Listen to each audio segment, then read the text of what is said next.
Now, believe it or not, this is Ashfield's very own Downing Street.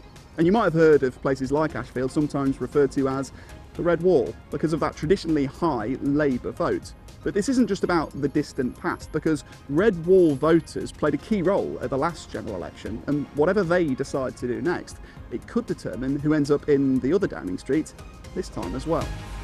Anytime the council's financial problems come up, you tend to get into this back and forth row, with Labour pointing towards those funding cuts, Conservatives and others pointing towards Labour's mistakes. Then yes, you have things like inflation and service demand playing their part too. So just consider, all of those things can be true at once. What's happening here in Nottingham might just be a perfect storm.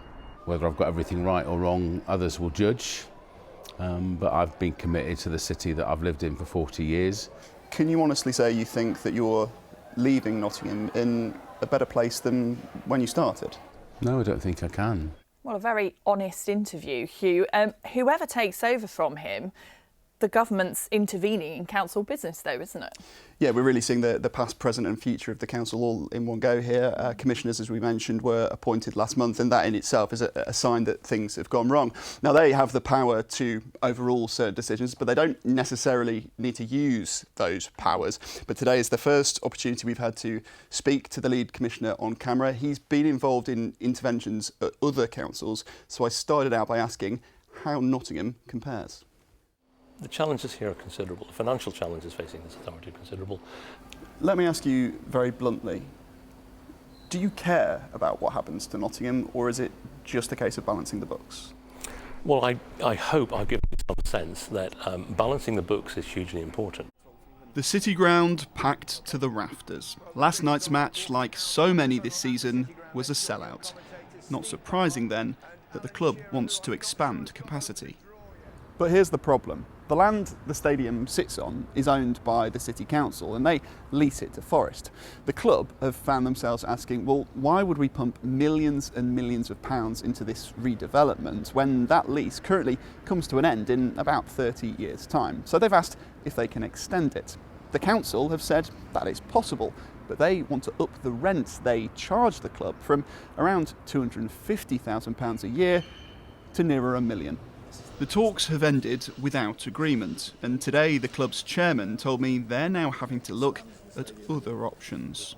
We're fully committed, as we've said all along, that the spiritual home of Nottingham Forest has been the City Ground, but we find ourselves in a position where for the first time we are having to consider whether the future is going to have to be away from the City Ground.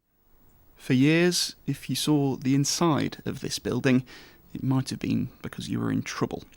But since it closed, the building itself has had a troubled existence. The former police headquarters and central fire station was built in the late 30s, but after the emergency services moved out in 2016, the years since haven't exactly been kind. As you can see, the building has been vandalised quite a lot and is just generally in a bit of a sorry state. But nonetheless, the building's architecture and features like this staircase, conservationists say, have historical value. But whether or not these things are worth saving has put this place at the centre of a bitter row over what to do with it. Now, there's no debate about the listed status of the Guildhall. I mean, look at it. And there's certainly no talk of this being demolished. And actually, plans to convert it into a hotel have already been given the go-ahead. But with it being parcelled up with the police and fire station, the plans for which have been stopped in their tracks, the question now is, what happens to this? When the gates at Nottingham Castle shut last November, it came as a shock, but not to everyone. It may have only reopened in June 2021 following that £30 million renovation, but now a Freedom of Information request I submitted to Nottingham City Council has revealed that just 7 months later, there were signs things were going badly. It was January 2022 when the Castle Trust went to the City Council and outlined concerns about its finances.